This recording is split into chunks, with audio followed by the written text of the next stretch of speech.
All right, we're live. Hey, everyone. Welcome to Victory Condition Gaming. My name is Doug. Tonight, I have my special guest, pretty much a regular on this show now at this point, and a guy that's going to Kickstarter here in just a few days. And I thought I'd have him on and we talk about his project that he's got coming to Kickstarter. Mr. Alan Bahr from Gallant Games. Alan, thanks for coming on yet again. That's my pleasure. Going great. How's things going with you? Fantastic. Kickstarter's ready to go. Awesome. Let's but before we dive into that, let's introduce yourself. Tell folks who you are, what you do, just in case by some chance they haven't somebody's watching this video and they haven't seen the other content on the channel. Sure. So I'm Alan Bahr. I run and operate Gallant Games, a small indie game publisher.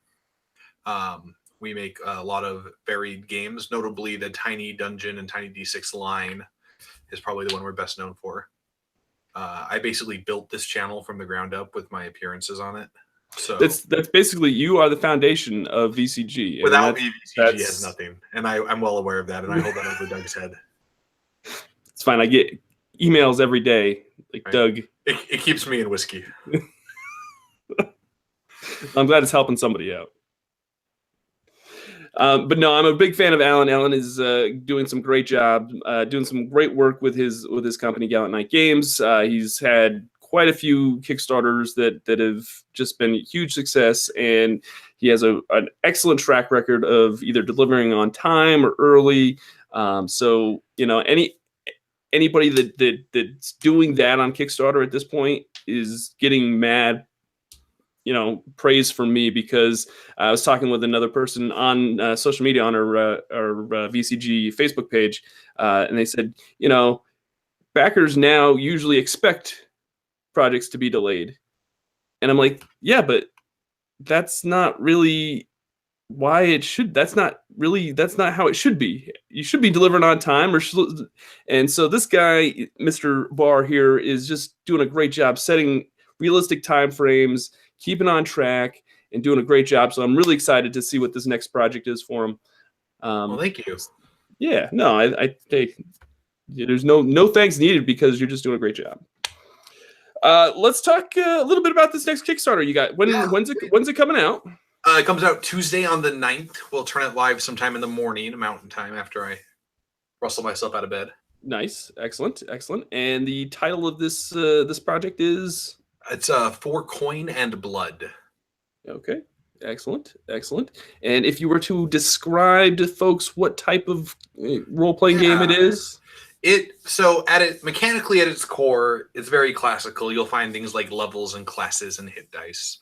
But the theme is around the sort of the scum and villainy of the fantasy worlds, the mercenaries, the assassins, the cutthroats, the cult leaders, the cultists, fallen nobles, power-hungry mages. It's kind of the dark side of the heroic fantasy coin, which is a kind of a literary genre called grimdark. Okay. And so we're calling it a grimdark, old-school role-playing game, because it takes a lot of its cues from the OSR movement of gaming. Very cool. And is this a system that the folks would be familiar with? Is it? If you play Dungeons and Dragons or any D20 based system, you'll be fairly familiar with this. Okay. It's actually based in part on one of the open game license OSR games, Sword and Wizardry. Okay. Yeah. Taken that, and I've heavily modified it, and added a lot of components to it, but it's very much based on that. Very cool. Now, this campaign is just going to be a week-long campaign, which is something new that you're going to try. Yeah, I have a backlog of games, and I'm trying to get them out. And I thought I would try. This game's done. The art's in. The editing's done. The game's in layout right now. It'll be done before the Kickstarter starts. I've fronted all the money for that. But it's hard to direct release a game into the market. So sure. Kickstarter is invaluable. So doing a 1-week Kickstarter to try to get some buzz and some attention, and then getting the game out there is kind of the goal here. Okay, excellent. So we're only running it for 1 week, and we're just asking for enough to recoup the money I basically spent prepping for the game. Very cool. And how big is the book at this point? Do you? I don't know. Page count? Before layout, it's over 100 pages. Okay. Very cool. So my guess is after layout, it'll probably be 120, 130.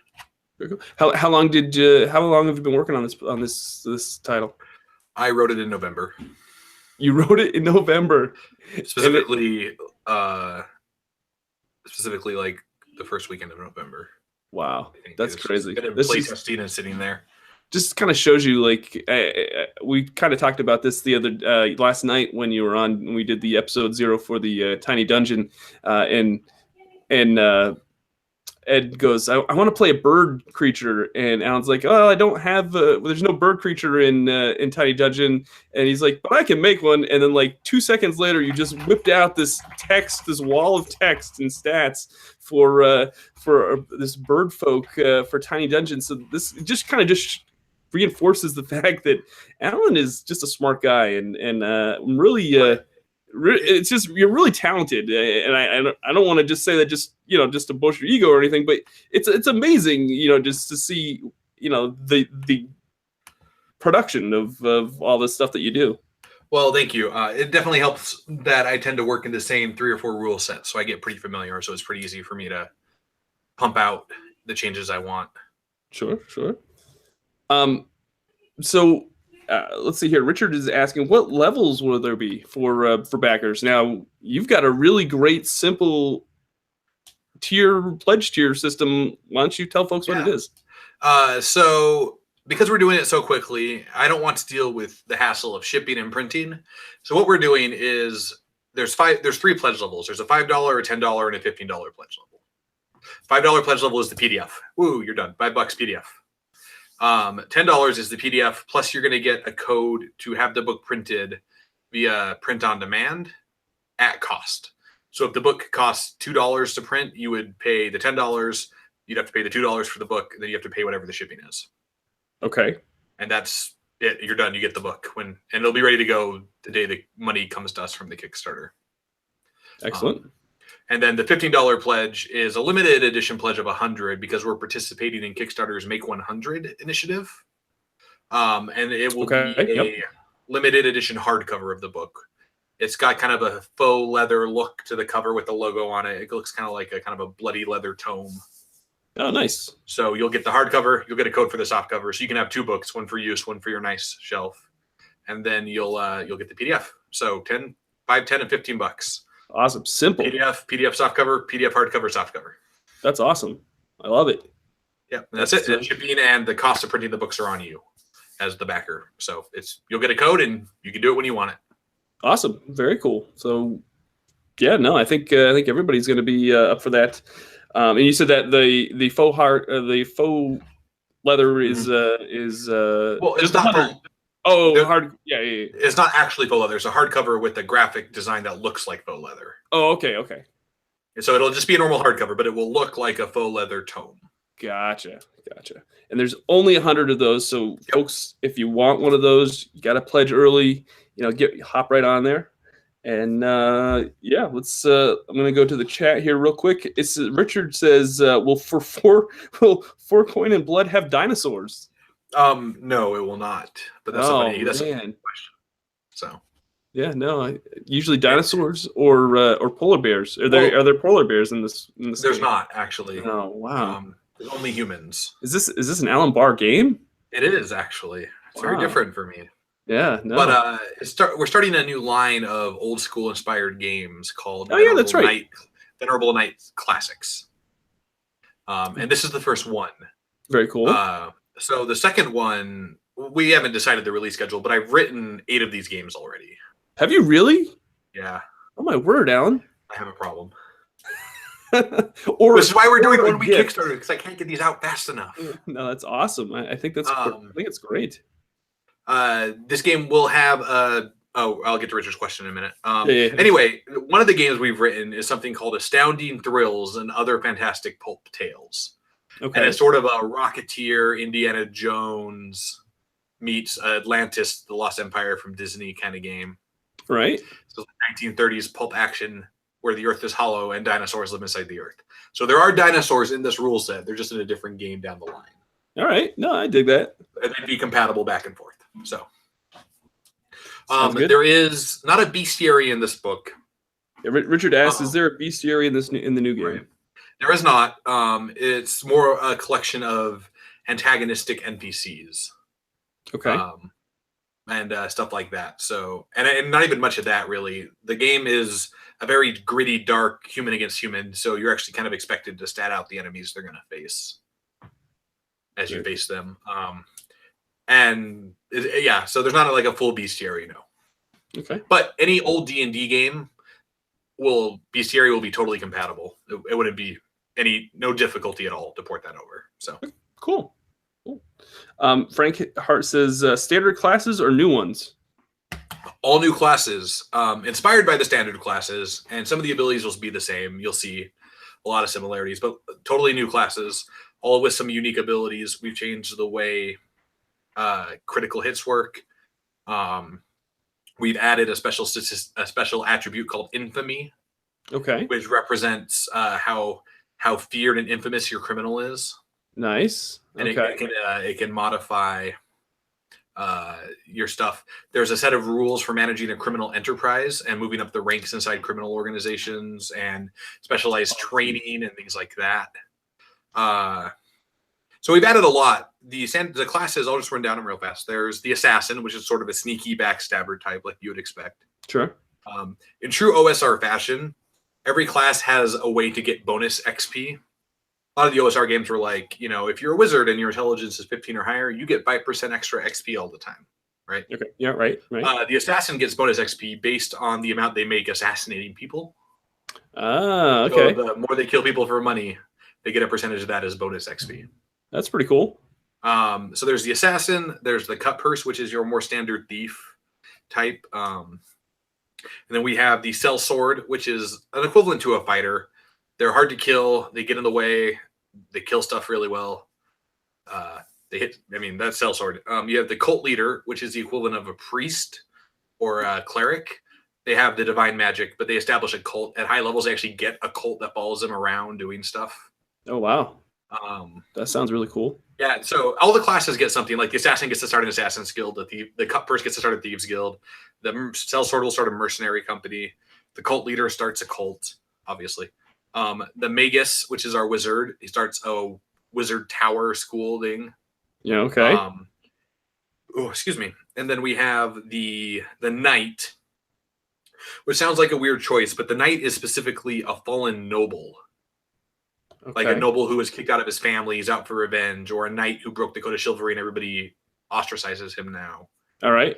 Yep. He's sort of the wandering gutter knight. Yep. The robber knight. He gets a squire and some gear and stuff. So those are 6 of the 7. I'm going to save the 7th one. You can see it when you read the book. Very cool. But one in there. So. Very good. Richard also asks, is there a specific setting for the game, or are there multiple settings? This, unlike most of my games, this is a generic game. There is no built-in setting. There is no default setting. This is much like D&D. You can just take this and you can run it wherever you want. Very cool. Oh, I like that. Sometimes it's best to just, especially when you've got a whole bunch of friends that you want to play. Right. You don't want them to have to read a whole book on learning how the setting. I have a setting in mind that I've used when we play tested this game. Okay. And if the game does really well and has legs, I definitely would probably write that up as a flat book at some point. Oh, cool. With maps and stuff. But right now, we just we're making this game. We want to get it out. The setting wasn't the focus of the game, so there's no default setting in the game. Okay. There is a piece of fiction. There's about 3,000 words of story, which is like 12 pages at the start, that sort of establishes the feel of the game, kind of a dark fantasy murder torture thing going on. Okay. So very cool. Would you say that this game is not for all ages? No, this is a strong PG-13. I think I dropped the F word in the introduction like 4 times. Did you really? I think so. I can't remember. I'd have to read it again. Wow, Alan, I'm surprised. At least once. I know I said it. Wow.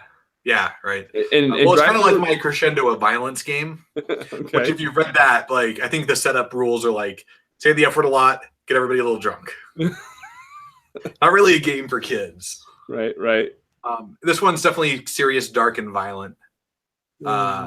Richard acts like I never curse. Richard, I think he knows what I say. Yeah. I think maybe that was a little sarcasm right there. Maybe. So it's definitely a hard PG-13. I would not recommend this. There's rules for like torture and intimidation and summoning evil demons and like, corruption. If you murder too many people, you might just like lose your moral compass completely. All right. So it's not a game I'm going to probably sit down with my daughter and play. No, like probably after we play Tales of Equestria or something. Well, it definitely would show her the other side of humanity. Sure. Yeah, no, I'm good with that. Okay. Let's see here. Frank asks, using alignments or is everyone basically evil? So we remove alignment for the game. It's kind of assumed everybody's maybe not evil, but they're definitely willing to do what it takes to get stuff done. It's you might be a good person, but when you're back against the wall, you're going to do bad things. And so the game doesn't really concern itself with alignment. We've actually modified a lot of the alignment rules to detect violent intent. So instead of detect evil or detect good, it's detect intent. Okay. Like you can cast a spell and know if somebody's going to come try to kill you. You can cast a spell on a murder scene and know if somebody was attacked here or stuff like that, right? So we moved it to detecting violence and the stuff around violence and blood and stuff. Okay, very cool. Let's see here. Shield Slinger says torture and intimidation. I'm in. That was easy. Yeah, no, that's good. That's good. And Richard says morally ambiguous. Yeah, that's good. I like it. So it's a fairly straightforward game that knows what it wants to be. It doesn't mess around. Very cool. Very cool. Who you've got? You said you've got all the art for this book all set. Do you want to acknowledge your artists that you've got that you've had work on this? The cover was done by Jeremy Muller. It's a fantastic cover. Has he done any other art for you? This is his first cover he's done for us. Oh no, he did the Monster Hunter cover. Oh, cool. Yeah, the Monster Hunter National cover. Sorry. Yes, he's done to both of those. And the interior art was all done by Gare Curdy. It's all kind of a black and white line art, heavy ink style designed to really kind of pop off the page. I really love it. It looks fantastic. Yep. Yeah, it looks great. I think you actually used it in the teaser and trailer here. Yeah. I think it's the thumbnail that I use for this. But yeah, no, it looks good. Yeah, it's great. Is there any other writers on this project, or is it just solely an Alan Bahr? The fiction was written by Steve Diamond, who's a frequent collaborator of mine. Excellent. He's a published author. He wrote the fiction for me. Other than that, it's me. And then obviously it's based on Sword and Wizardry. So if you read the OGL, obviously you'll. But everything new in there is me. So, very cool. Very cool. Especially the critical hit tables. Nice. I'm interested to look at those. I think they are.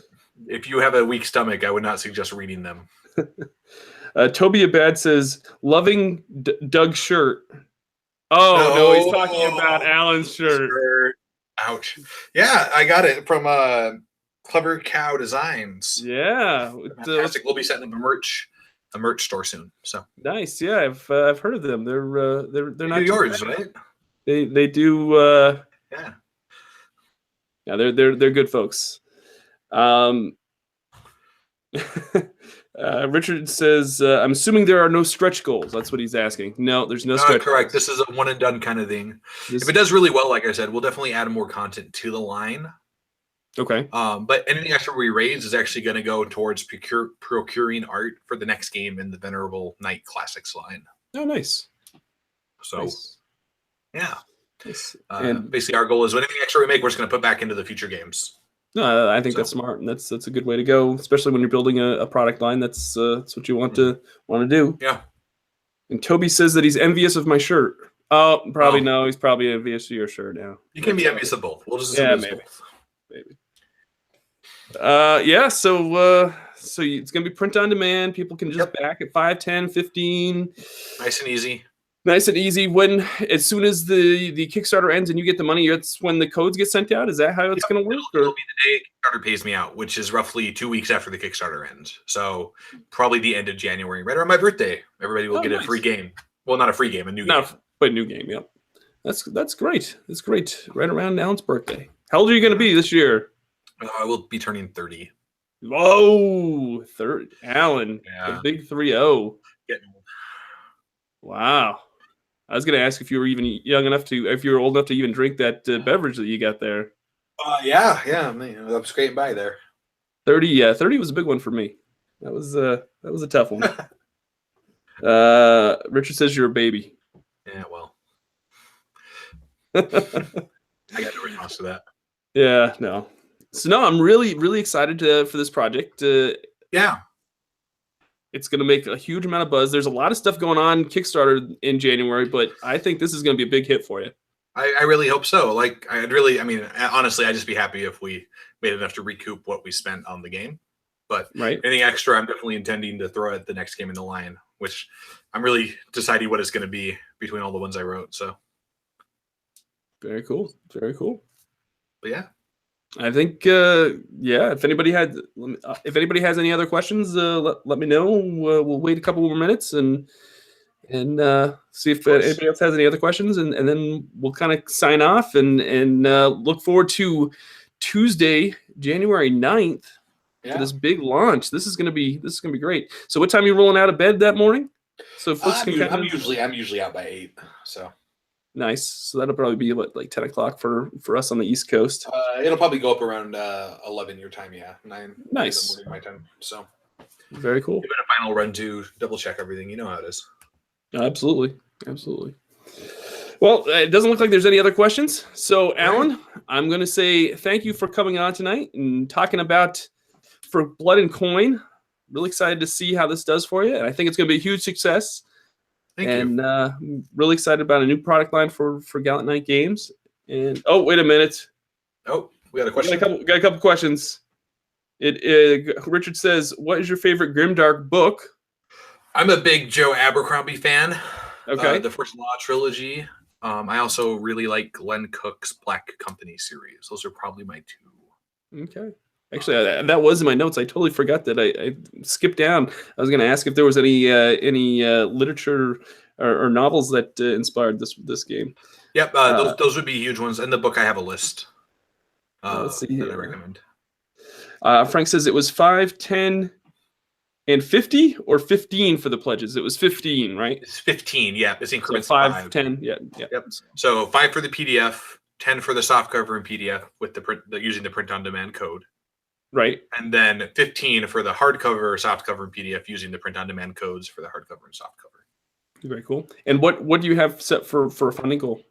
If you don't mind me asking. 1,000. 1,000. Yep, we're just looking for 1,000, which after Kickstarter's cut would come close to 900, which would cover our costs for the game. So nice. Very good. Frank says Tiny Black Company. If I could, I would. But those rights got optioned to TV, so I suspect they're not cheap. Yeah, probably not. Yeah. So. All right, my friend. Let's all get hyped for Tuesday, January 9th. First thing in the morning. Get that. What is it? Is it F5 that you keep pushing to reset or refresh your browser? Yeah. And be chomping at the bit for this Kickstarter. I know I will be right there as long as I'm not super busy at work, but I will be right there first thing in the morning to pledge and help you out. And I can't wait to see these guys. I tell you, they get the anyway. We'll sign off for this evening. I want to thank Gallant. Alan, where can folks find you online? You can find me on Twitter at gallantkgames.com or at Alan Bahr, ALANBAHR. Nice. At Twitter, you can find Gallant Knight Games on Facebook. Our website is currently being renovated and moved, so it's up, but it's not functional. There is nothing that will help you there, unfortunately, at the time. But we're hoping to have that done soon. So very cool. Very cool. And there is a Facebook group if anybody would like to join that. You're very active on that as well. There's a Gallant Knight Games fan group that started as a fan group and then sort of became the official Gallant Knight Games group that I help moderate, I guess. I don't know how that happened. But I'm pretty active on there, posting spoilers and teasers of art and stuff. So that's very we have a good time. What's that called? It's called Into the Black. Very good. So anybody that's interested in that, you should just check that out. Search for that on Facebook and put in a request to join that group. It's a lot of great group of people that kind of all get together and we all talk. We don't always talk about Gallant Knight games. No. Sometimes we talk about other RPGs and stuff, but it's a good group of folks. I like those Facebook groups that really that we all kind of all have something in common, and we're all like we have good attitudes. There's no internet trolls, as we like to say. Yeah, that group's been real nice and supportive, and yeah, absolutely, really friendly, absolutely. So. It's a great group to be a part of. So. Frank says, when are the t-shirts going to be available? Well, funny you should say that, because I've got VCG t-shirts available already in my web store at clevercapdesigns.com/VCG. I don't have anything to sell you, Frank. I'm sorry. Yes. Soon, Frank. Yeah, it's really. I've seen some of your prototype images or items for your web store, and they look awesome. Yeah, it'll be great. I'm excited. So, all right, folks, that's going to do it for us for tonight. Thanks, everybody, for joining us in the chat. And thanks for Alan for coming on yet again. Alan will be on later on again next week a couple times. It's an Alan Bahr marathon, man. It's the best kind of marathon. I'm excited. We got some good content headed your way, and I'm so glad that my buddy Alan can come on and join me for that and interact with everybody in this form of media. So it's always a ton of fun. All right, folks, thanks so much for watching. My name is Doug. This has been Victory Condition Gaming, because winning shouldn't be the only victory condition when you get to the table. We'll see you on the next video.